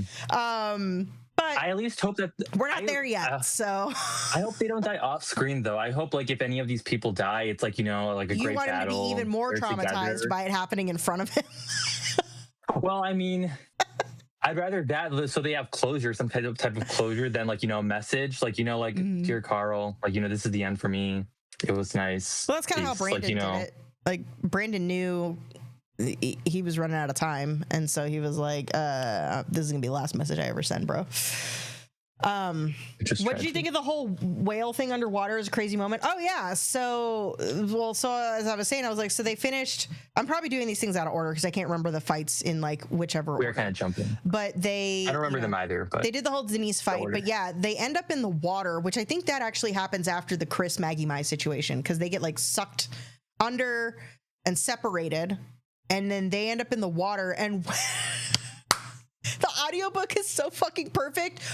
When Donut is under the water, the screaming that Jeff Hayes does as Donut. My God. Can you play it? No, because I'll probably get a copyright for playing it. But I highly recommend, if you can go find the clip, even if you don't listen to the audiobook, the moment of Carl finding, like, because Carl tells the whole story about how like he tried to give Donut a bath a long time ago because he didn't know shit about cats and he got shredded. But then he's underwater. Donut has it like the most picture perfect to accurate depiction of a cat that hates water, and she is losing her fucking mind, and it is so good. It is so well acted, and she's just losing it, and he's like, get your shit together, and she's just like, ballistic. It's pure chaos. It's like so well done. And it's a hilarious moment that then leads into the boss battle special event with these douchebag broadcaster dudes talking over them the whole time. Magnificent Troy or whatever. Yeah, fucking Magnificent Troy. So stupid. But like that whole fight like is hilarious to me when he just like rockets the fucking dude out of the shark and kills it, and he's like, well fuck, why didn't we just do that in the beginning? It's like that protective spell, it's so OP. That protective shell is nuts. Shell, yeah, but like when he figures out how to use the frenzy basically against them, the potion, and so all the babies murder each other, I was like, oh, genius, also brutal. Oh, brutal. It's like stuff like that they get. It's is like, that the cover of that book, they Stellar? Don't use this, or like, you know, items that I'm like, oh, this is definitely going to come into play, but it's like you never know how soon it's going to, like, you know, come back, and I'm like, oh my God, there you go, there it is, you know. Look in the book club channel. That's Kivrin. So I like they kept mentioning like the water zone and stuff like that, and I think at the beginning like a Donut gets like water breathing potions, and I'm like, she's gonna go in the water. She's like, I'm never I feel like, you know, there are comments like, I don't swim, I don't like water. I'm like, it's inevitable, she's gonna get wet. You missed this at the beginning, but I was talking about this Operation Bounce House, the one-off that I'm reading right now, and so the cover to this one is "We Are the Motherfucking Rhythm Mafia." Which you got to read the book to understand what that means, but I just love his little secret messages on all of his books. Yes. I think this is the first secret message, because the other ones I looked back when I saw that and I'm like, are there secret messages? But not really. Well, so this is like the first secret message. There's whatever's printed inside the dust sleeve for each. We have a dedicated book club channel as well in the Discord if you're interested. The link is pinned at the top of the channel as well. We're currently on book 4 of the Dungen Crawler Carl series, and we're talking about that one right now. We're a little bit past like the halfway point of the book, I would say, but yes, one of us, join us. And then I'm also reading one of Matt's other books, Operation Bounce House, in between chapters right now. I'm like a third of the way through that, so I might do like a little direct solo video on like YouTube or something talking about that one when I finish it. Okay. This is a case of addiction. You're addicted. I had every intention for years now I used to read fervently, and then I just kind of stopped. And I think part of it was that I never had anybody to talk to about all the books that I was reading. I was a huge Chuck Palahniuk person. I've probably read every book. Choke is like one of my favorites. But yeah, I used to read all the time, and then I just kind of like completely fell out of it. And so it's been nice actually getting back into the groove with that. So down to listen to you all talk about it. Okay, it's unhinged. It definitely helps to have people to talk about it. Yeah. And I also just feel as I've gotten older, my attention span has become non-existent. So I'm just like trying to just have to do some get back into things. it, get back into the groove. And it's nice to like have something to focus my brain on sometimes. One of the other things too, like right now the book club is very focused on just like the current series that we're reading through, but I do. Thank you. I do plan to expand that so that folks can start talking about like the other books that they're reading on their own, or if they want recommendations, or like, just kind of, there's not a ton of us in there right now, but I think over time it will grow and we will expand like what all we do as part of the book club. So, same Hopefully we thing. can do, This has definitely motivated me to get back into it. Based off the season, maybe we could read like a spooky book during Halloween or something. Yeah.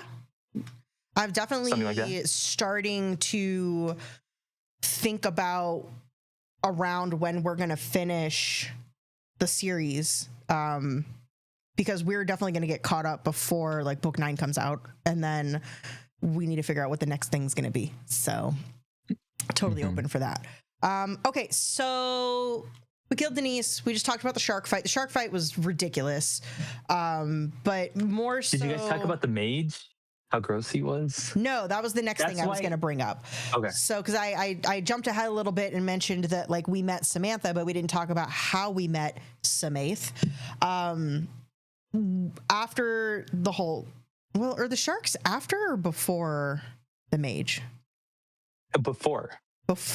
Okay. I'm pretty sure. That's the thing. I can't. Yeah. The order of operations is a mess for me because I listened to this 2 weeks ago. like as soon as we did our episode 2 weeks ago, I went and immediately like crushed book 4 because I was like, I gotta know. So addiction.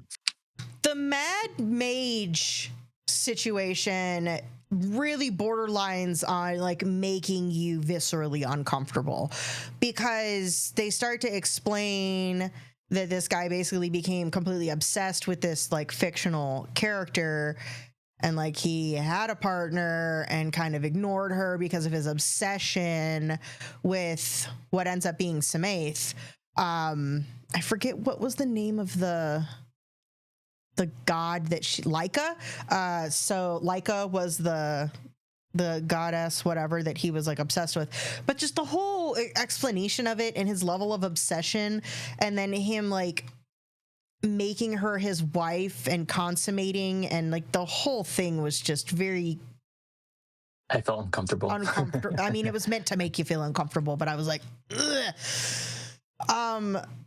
But it does make it like a funny twist when Mongo oopsied and broke the statue, and the only thing left is the head. And of course, fucking Carl, being the inventory hoarder that speaks to my soul, he put that in his inventory, and then later was like, And they're like, you can't keep this shit in your inventory, just like the blood with Katya. They were like, this is getting pushed out of your inventory now. Say that again. How many bodies does he have in there? Oh my God, probably so many. I wonder. I can't wait for them to like change the rules. I got a feeling that fucking nuke that he has in his bag, at some point they're going to be like, we've changed the rules, and they're going to push it out of his bag at a very unexpected time, and it's not going to go well. But yeah, that guy had some serious neckbeard incel vibes, but it seems once the head gets removed from the inventory and then becomes not just a sex doll head, but a sentient sex doll head, that we find out is a lesser deity that's actually trapped in this likeness of Laika and all of that.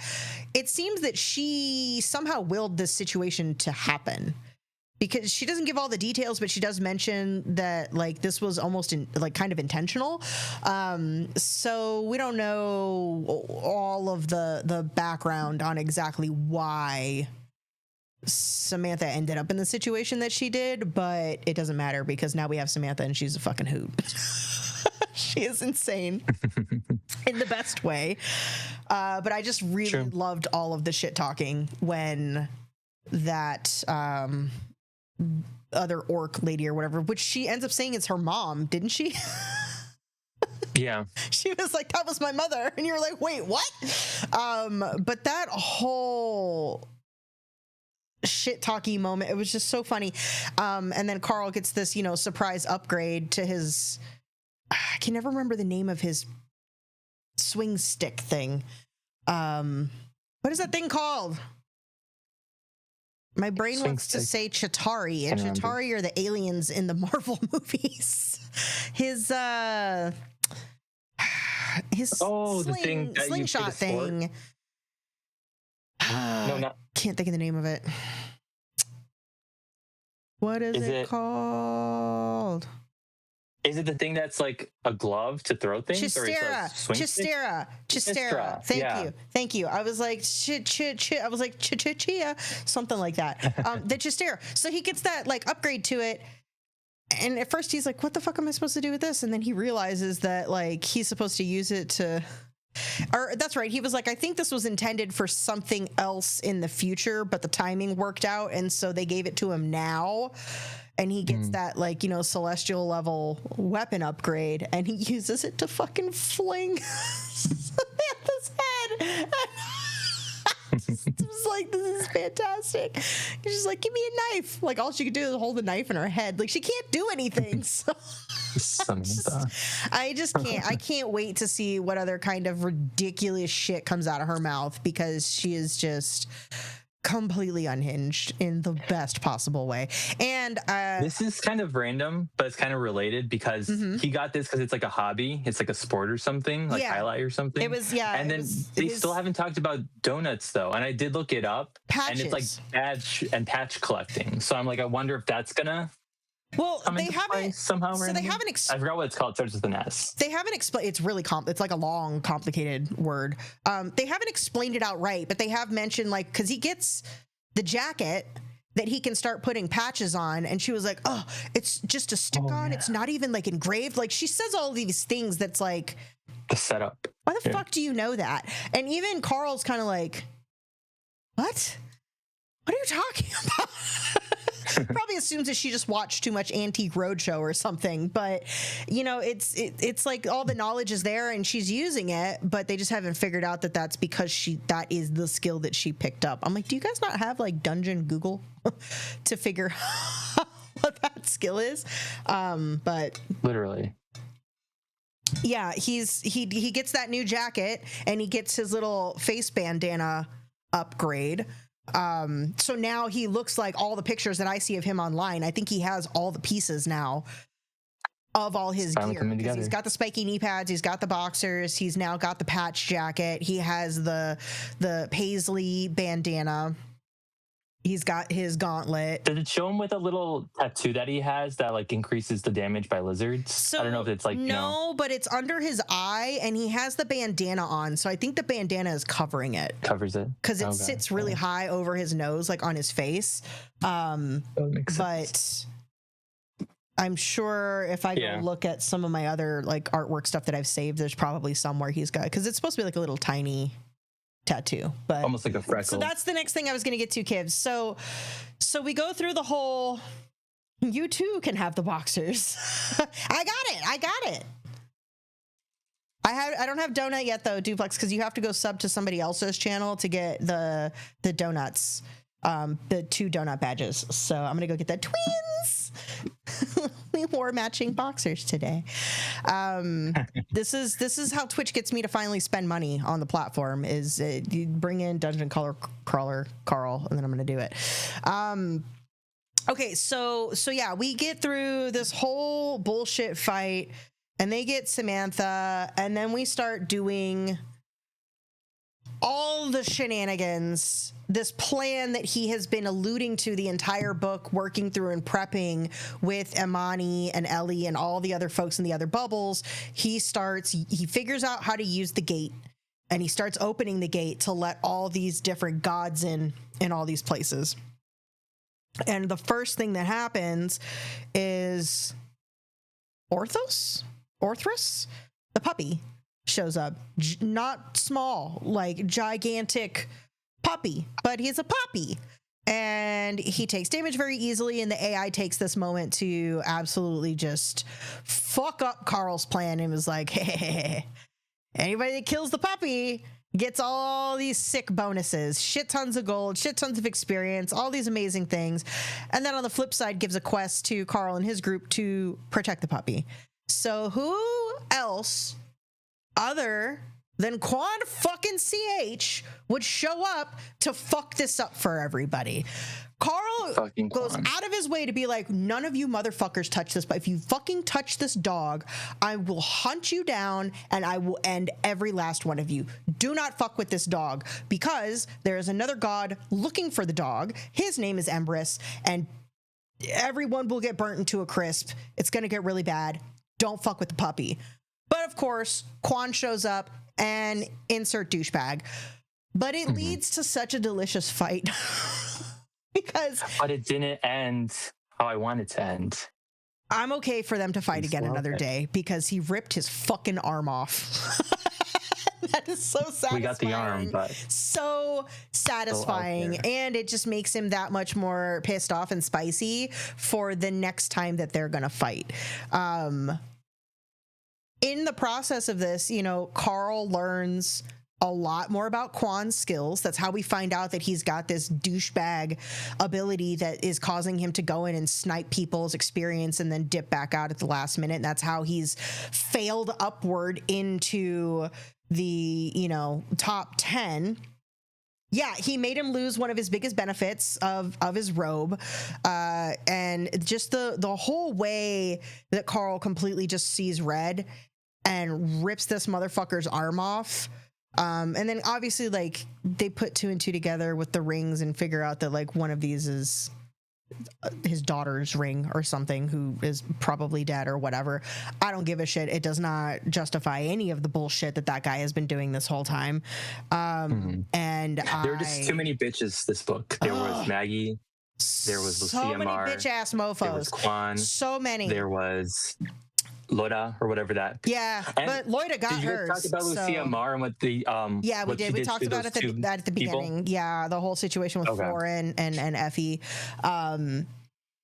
But yeah, like we were getting so close to the end of the story, and I'm like, Quan hasn't showed his ass yet. Like, where the fuck is he? And then he fucking flies in and immediately starts some bullshit. The whole chaos of that fight though was really funny, because like, he's Coast Guard, he knows ships. He don't know shit about planes, and he's in his absolute opposite comfort zone trying to figure out how to fly this fucking plane and struggle busing. They have the whole meat hook thing going on that Donut is just bitching about the entire time to try to distract the puppy, and it smells awful. And then Quan shows up, and Donut is like, motherfucker, like she's like, I'm gonna magic missile his ass. That whole fight was just very satisfying. Like, there was so much happening at the same time, and then him getting his hands on Quan and just like fucking him up, even though he doesn't kill him in that moment, I found so satisfying. I was like, yes. It was a good fight, but like I said, I just wish he would have ended him better. I'm okay with it not ending yet. We're only on book 4.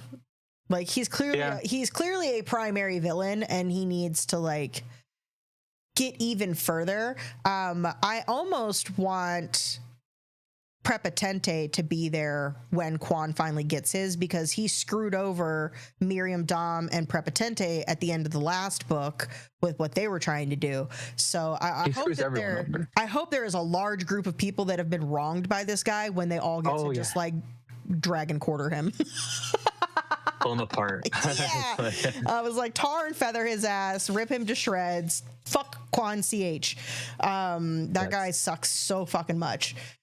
But that was pretty much right at the end of the book. I mean, then they get everybody through the gate back to the 9th floor, juice box and all the chitlins.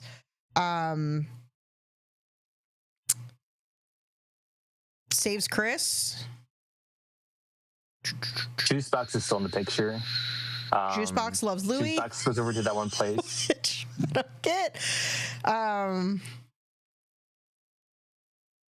Carl, oh yeah, and then Carl, like just like he did at the end of the last book when he was like, I will fucking end all of you. Oh yeah, he floods Laracos. He makes another statement and says, every single one of you hunter motherfuckers on the 6th floor, I'm coming for you. Like, and he knows that he has already fucked everything up for them. They can't prep the way that they wanted to because of how he screws up their access to merchants and stores and stuff like that, and to like get gear and all these things. So that was just a very satisfying situation. And then you switch to the epilogue, which goes back to the beginning of everything. You find out that Beatrice is alive. Beatrice. Douchebag Chad is alive for a moment, not for long. And then they're trying to find Gravy Boat because they have this walk-on list, which I think is what Maggie was referring to about, like, they didn't actually kill everybody and they can bring them back and they can fuck with you and do all these things. So while hunting for Gravy Boat, they come across Beatrice, and then you find out that Odette somehow has her fingers in all of this to a degree more so than any of us knew up to this point. And then that's kind of where it ends. So, ooh, juicy. I'm so disappointed in her. I was rooting for her. I liked Odette, but no, she's scheming. She's conniving. I always thought that bitch was out for herself and up to some shady shit. She felt very much like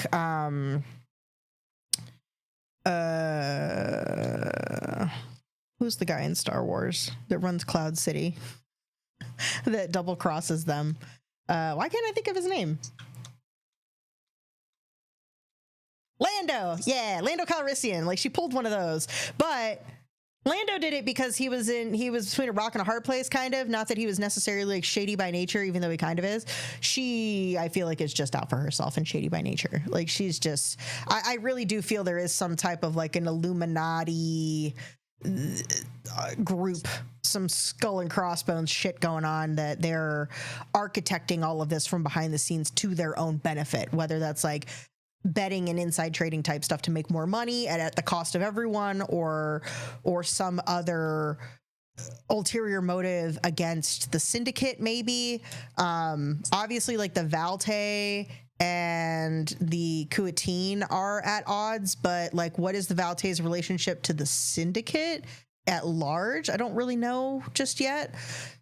So I do think at some point this is, I don't know if this will ever go completely outside the dungeon, like if they'll ever escape the dungeon and then the rest of the story will take place in the larger universe. But I do think more of the story is going to start to shift outside of what's happening on the floor at hand and more into like the politics and all of the chicanery that's going on between all of these different groups, that it just seems like never-ending fight for power and chaos, you know? So... Mm-hmm. Yeah. I do love when they kind of like, you know, get into that. Like, you know, I do like learning about like the politics and everything. Yeah.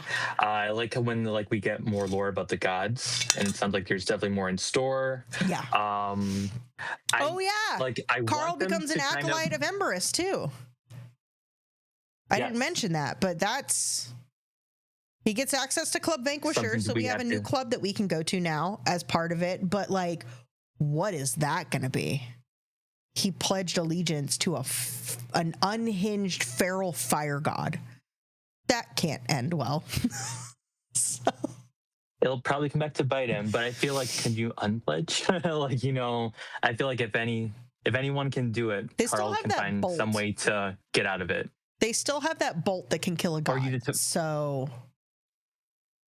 Oh, yes. But as long as Katya is still around, Katya has that bolt that can remove a god's immunability or whatever. I don't know what the word is. But That's one play. Yeah. with him being an acolyte of Empress, I don't know if he could be the one that gives it the killing blow. It might have to come from somebody else, because like if you worship that god, can you attack that god? I don't know. More to come, because we're not on the 9th floor yet. But yeah. Like Kivrin I said, really the like next this book. is completely wild. I can't believe I thought this was didn't a great Katsuki say book. this was his least favorite? Yeah. I thought this one was great, because there were so many like really pivotal moments that happened, some really good twists in the story. I'm curious to see what happens with Louis and Faraz, because like those guys, when they got introduced, I was like, just fucking kill these guys, get rid of them. But they definitely. Wait, Duplex, are you reading the book too? Is Duplex also reading? Duplex is not. Wait, what? Duplex is just here for moral support. Join us, Duplex. Yeah, one of us. Yes, but it was really good, and I really wish Katsuki was here to let us know why he didn't like it. But I guess maybe we can pick his brain Katsuki was apart here next time we're in the Discord. But Katsuki is visiting with friends right now, so I don't know if he's actively in the. But I felt like the pacing was really good in this one. Like I feel like with the last two, there was like a huge moment, pivotal moment that happened in the middle, and then like after that moment, I was kind of like really entranced in that, and I wanted to learn more. But then it kind of went in a different direction, like the Hecla moment in the third book, and then the whole princess, the Naga person, being killed by the orc people. Yeah, but this one I felt like it was like a good pacing and just kept me like entranced like the whole book. I've really enjoyed every twist that has happened so far. Like it adds depth to the story. It's still relevant. It's not a twist that comes completely out of nowhere. So like I really enjoyed all of that. Okay, so that's pretty much everything in book 4. I did want to check in about scheduling for our next get together, because technically we would meet on the 29th. I am going to be in Chicago that weekend. So are we good just doing a 3-week gap and meeting on the 5th, or is that going to be an issue for folks because of Labor Day? I don't know if you guys have stuff going on. But I think I could do it as of right now. Okay. And I'll let you know gone from the 25th through the 31st. And the other option would be to do only 1 week. And I didn't want to do that to you guys because I feel like the next book is pretty long. So I think the 5th is what we're looking at. Hi, pretty kitty. What's the 5th one called? Butcher's Masquerade. And then I think the one after that is The Bedlam Bride, and then This Inevitable Ruin, and then Parade of Horribles. Okay. 5, 6. And when is the last one coming out? He just released the first 2 chapters of book 9 to his Patreon folks, so he's actively working on it. But the first book I don't think is expected for like at least a year. But he did say at Comic-Con that his plan was to have both of the final books, which is just a part 1 and 2 of book 9, published before the TV show comes out. Which, I don't know if you guys are following along with any of the TV show development stuff, but they made a comment that they had more writers submit to be in the writing room on this show than like any other show that Peacock has ever had. Like Seth MacFarlane was like, even all of my other shows that I've done, this is triple the amount of people I've ever had actually put in and submit their work to be a part of this. So that's a good sign that they have a massive pool of talent to pull from. And like I mentioned last time, the Christopher Yost, the guy that was moderating the panel at Comic-Con, he's going to be like the head writer on this. And he's a super fan of these books. So fingers crossed, those are all good things that when they actually get into proper development on this show, they don't, eat shit. Yeah. Everybody's very nervous about this. Those are good signs, but at the same time, Peacock, I feel like Peacock is more kind of like a almost family friendly network. So, because like it's a safe network, I guess I should say. And then I'm still kind of bummed out that it's live action. But I mean, at least we're getting a show. Yeah, dubious is the right word, I think, Kiv. Dubious is definitely. I need a lot more information before I feel one way or another about it. There is a webtoon. I think the webtoon is only through the first book so far. It will be significantly behind the rest of the series because of how long it takes to develop. But there is a webtoon. There is also a separate story, I think, from Florian's perspective, the crocodile guy that killed his girlfriend by accident. There are some additional stories from his perspective, and then there's the Pineapple Cabaret stuff that is only in the print books and is not available in the audiobook. But Matt did say at some point he would like to like put them all together. I think once the whole series is done, he'll put those all together as like a separate thing people can get if they want. None of that is impactful to the main story, but it just gives the same experience from a different perspective. So I thought that was kind of cool. That's always interesting to see. So there's a lot of other like supporting stuff out there. And then if anybody else is interested, like I'm only a third of the way through this one. So if you guys are interested in checking out Operation Bounce House, let me know. And then we can chat about that, or like we can just chat in the book club channel about it. Like I said, this one's what is that about again? Like a quick synopsis. So I read the inside of the sleeve earlier to everybody on the stream, but the short version is they sent a bunch of people from Earth to go colonize other planets. And when they get there, they open up this gate that allows them to like get back to Earth very quickly. So there were like multiple generations of people that lived and died on these ships with the amount of time it took to get to this other planet and colonize it.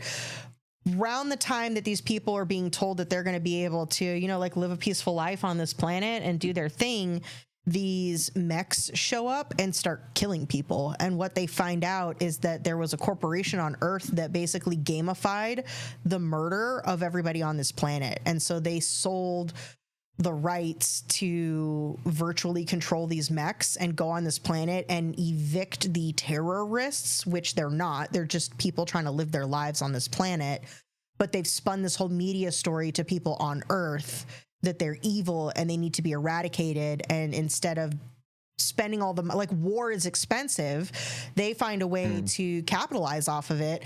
And they, like, to gamer kids, sell them the option to use these mechs to go hunt these people.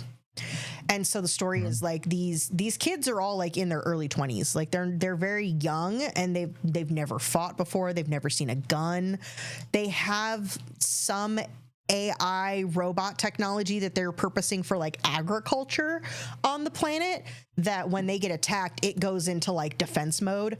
And they learn a lot of shit about their planet that they didn't know very quickly. And the story is just them trying to protect themselves against Earth trying to eradicate them, basically. So there's a little bit of that alien invasion aspect that seems to be Matt's thing right now, which he did write this in the middle of the Crawler series. So there is some similarities a little bit. It is written from a very young perspective. So it's, like I said, like most of the cast of characters are all like young 20s to teenager kids. But and then those of us that are gamers, I think, will understand a lot of the language in this, whereas if somebody was not a gamer, I think they'd be very confused like as to what the fuck is happening. I'm enjoying it so far. Okay. It's not, it doesn't pull you in as much as Crawler does, but it's entertaining enough. I just wish it was going a little bit faster, but it's good enough. Interesting. Yeah.